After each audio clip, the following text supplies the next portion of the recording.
Je vais à un supermarché à côté de chez moi, qui s'appelle Market, qui fait souvent des promotions.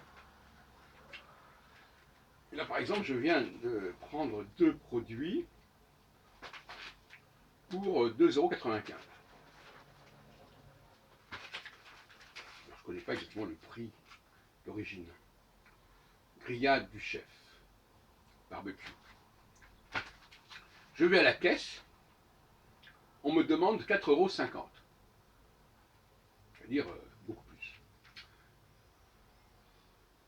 Je dis à la personne qui est à la caisse, mais vous avez une affiche dans les rayons qui dit ces deux produits valent 2,95 €. Le deuxième étant gratuit, etc. Ah non, moi je suis désolé, la caisse dit que c'est 4,50 €. Donc là c'est intéressant, nous avons là d'abord une caissière qui est incapable de vérifier quoi que ce soit. La seule chose qui compte pour elle, c'est ce qui est marqué sur son écran. Et on aura beau lui apporter la preuve que dans les rayons, il y a un écrisson jaune qui dit que c'est 2,95 €, elle y peut rien. Ça montre les limites de son entendement.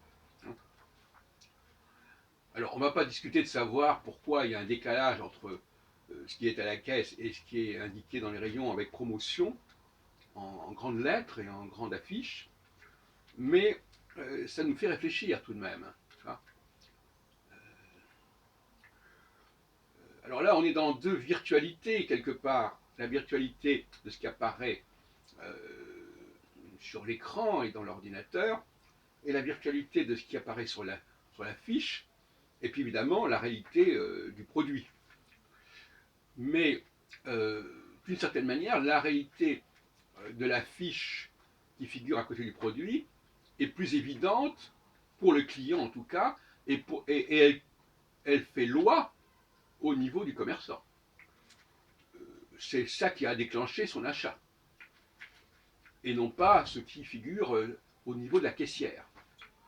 Et ça fait 4 ou 5 fois que cette même enseigne met en promotion des produits qui ne sont pas répercutés au niveau de la caisse. Et je pense d'ailleurs dans bien des cas que le client n'y fait pas, il ne prend pas garde parce qu'il achète beaucoup de choses. Bon, il fait confiance. Donc là, on a un vrai souci. C'est un sujet que j'ai abordé récemment encore. Les différents niveaux de virtualité, de réalité, et le fait qu'en bas de l'échelle, les gens ne peuvent pas remonter en amont, et ils appliquent ce qui est marqué avec le code barre, etc. Alors, est-ce que c'est fait exprès? Est-ce que c'est pas fait exprès?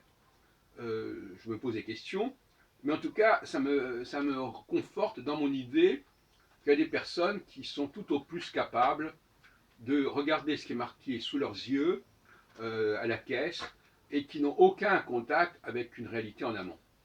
Et ça, c'est tout à fait remarquable. Ce n'est pas une critique, simplement constater qu'il y a une population, il y a un personnel qui n'a pour unique compétence que cela. Bon, et c'est tout dire. Et comme par hasard, c'est 99% des cas des femmes. Donc ça, c'est quand même pas secondaire. Donc on est à la merci d'une erreur.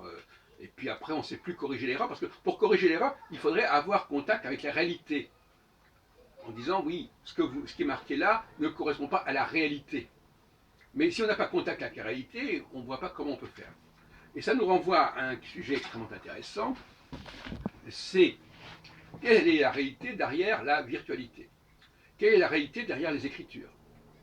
Et certaines personnes, comme notre ami Valentin, là dans nos cafés philo, disent, mais ce qui est là, ce qui est indiqué sur les écritures, c'est la réalité, c'est la vérité. Alors lui, il confond vérité et réalité. C'est la vérité au sens de, oui, ben c'est bien ce qui était indiqué. Mais c'est pas forcément. C'est comme s'il disait la vérité, ben il a dit ça, donc c'est la vérité qu'il a dit ça. Ça veut pas dire qu'il a dit la vérité, mais c'est la vérité de dire qu'il a dit ça. Bon. Alors effectivement, il y a des personnes qui fonctionnent comme ça. Elles n'ont contact avec la réalité qu'à travers une virtualité quelle qu'elle soit. Alors évidemment, Certains diront, mais comment peut-on remonter? Comment peut-on distinguer ce qui est virtuel et ce qui est réel? Surtout quand ça concerne des périodes aussi éloignées, comme la période du roi David ou de Jésus, etc. Eh bien, justement, c'est ce que mon ami Morvani appelle le puzzle. C'est un peu un travail de Sherlock Holmes, de détective. Il faut retrouver, ou un travail tout simplement au niveau médical, retrouver le virus, identifier le virus, identifier les éléments qui peuvent avoir perturbé la perception de la réalité et qui peuvent avoir affecté la virtualité. Parce que la virtualité, elle est également, et plus que jamais, elle est soumise, elle est victime, elle est vulnérable au niveau des erreurs. Une simple erreur de chiffre va créer un décalage entre le réel et le virtuel. Donc, c'est la cinquième fois, je crois, en l'espace de 15 jours que le problème se pose, dans le même magasin. L'annonce, la publicité, voilà, vous profitez de telle et telle réduction, etc. On va à la caisse, ça n'existe pas. Ou alors ça existe, mais ce n'est pas le même chiffre. Bon. Et à ce moment-là, on perd un quart d'heure à discuter avec les responsables, etc. Et puis la caissière, elle n'en démord pas, elle dit, moi c'est comme ça, moi je fonctionne comme ça. Donc elle fonctionne comme un robot.